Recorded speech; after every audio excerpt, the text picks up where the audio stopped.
नमस्कार, स्वागत है आपका हमारे यूट्यूब चैनल पर। बात करते हैं कक्षा 1 से 8 के लिए और 9 से 12 के लिए।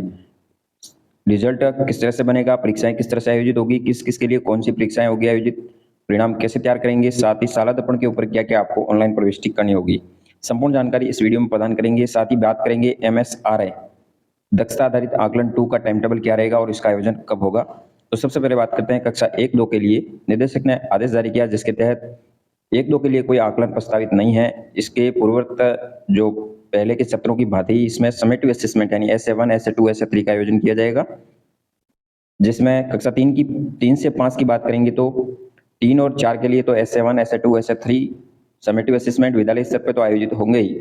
साथ ही MSRI दक्षता आधारित आकलन प्रथम जो कि कक्षा 3 से 5 के लिए आयोजित हुआ था, लेकिन आकलन नंबर 2 जो कि अभी आयोजित होगा, तो वो आकलन 2 केवल कक्षा 3 और 4 के लिए होगा। 5 के लिए यह आकलन नहीं होगा क्योंकि 5 की बोर्ड परीक्षाएं आयोजित करवाई जाएगी, जिसके तहत 20 अंक विद्यालय स्तर से भेजे जाएंगे और बाकी 80 नंबर का पेपर जो कि बोर्ड परीक्षा का होगा, इसके आधार पर ग्रेडिंग सिस्टम होगा और आंतरिक मूल्यांकन के आधार पर इनका ग्रेड प्रदान की जाएगी। बात करते हैं कक्षा 6 से 8 की। तो 6 से 8 के लिए, जिसमें कक्षा 6 और 7 प्रथम टेस्ट, द्वितीय टेस्ट, तृतीय टेस्ट, अर्धवार्षिक परीक्षा और वार्षिक परीक्षा, ये होगा 6 और 7 के लिए। 8 के लिए प्रथम, द्वितीय, तृतीय और अर्धवार्षिक परीक्षा के अंकों के आधार पर 20 नंबर के सत्रांक भेजे जाएंगे और 8वीं की बोर्ड परीक्षाएं आयोजित होगी, जिसके तहत टोटल 100 अंक का पेपर के आधार पर उनको भी ग्रेडिंग प्रदान की जाएगी।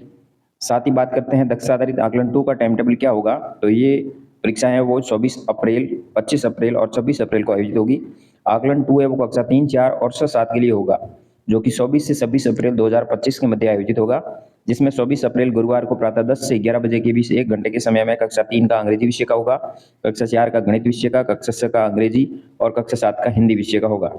25 अप्रैल का पेपर है वो कक्षा 3 का गणित, कक्षा 4 का अंग्रेजी, कक्षा 6 का हिंदी और कक्षा 7 का गणित विषय का होगा।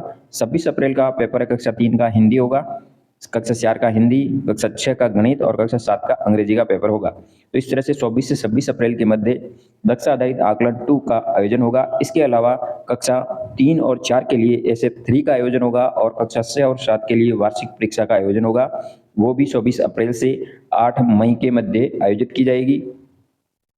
इसके अलावा इसके पेपर है वो OCR पत्रक जो कि ऐप के माध्यम से स्कैन भी किए जाएंगे, उसके आधार पर डायरेक्ट डाटा शाला दर्पण पे सिंक हो जाएगा, उसी रिपोर्ट कार्ड पर प्रिंट होगा। अब शाला दर्पण पे आपको क्या क्या प्रविष्टि करनी होगी और कैसे रिपोर्ट कार्ड तैयार करना होगा। कक्षा 1-2 के लिए ग्रेडिंग सिस्टम होगा, जो कि शाला दर्पण पर भी प्रविष्टि इस आदेश के तहत की जाने लिखा है। अभी तक ऑप्शन अवेलेबल नहीं है, फिर भी हो सकता है आगे प्रविष्टि शुरू कर दी जाए। कक्षा 3 से 5 के लिए ऐसे की प्रविष्टि शाला दर्पण पोर्टल पर की जाती है, जो कि अभी प्रविष्टि शुरू हो गई है। तो यहाँ पे आप कक्षा 3, 4, 5 का तो केवल SA2 की एंट्री करनी, इससे आगे करनी नहीं है। 3, 4 की SA1, SA2, SA3 तीनों की एंट्री होगी। साथ ही कक्षा 6 और 8 के लिए, 6 से 8 के लिए, जिसमें प्रथम, द्वितीय, तृतीय टेस्ट तीनों की एंट्री और अर्धवार्षिक परीक्षा की एंट्री होगी। और कक्षा 6-7 की बात करें तो वार्षिक परीक्षा की एंट्री होगी, जो कि ऑनलाइन होगी। तो इस तरह से शाला दर्पण पोर्टल के ऊपर इनकी एंट्री करनी है। साथ ही 9 से 12 यानी 9 और 11 के प्रथम, द्वितीय, तृतीय टेस्ट और अर्धवार्षिक वार्षिक परीक्षाओं की एंट्री भी शाला दर्पण पोर्टल पर होगी। इसके अलावा किसी तरह की और नहीं होगी। और जो सिंक होंगे डाटा, उससे होलिस्टिक रिपोर्ट कार्ड भी आप डाउनलोड कर पाएंगे कक्षा 3 से 5 के लिए और 6-7 के लिए। तो इस प्रकार से कक्षा 8 तक आप दक्षता आधारित आकलन सहित मूल्यांकन पत्रक तैयार कर सकते हैं। जानकारी अच्छी लगी तो वीडियो शेयर जरूर कीजिए। जय हिंद, वंदे मातरम।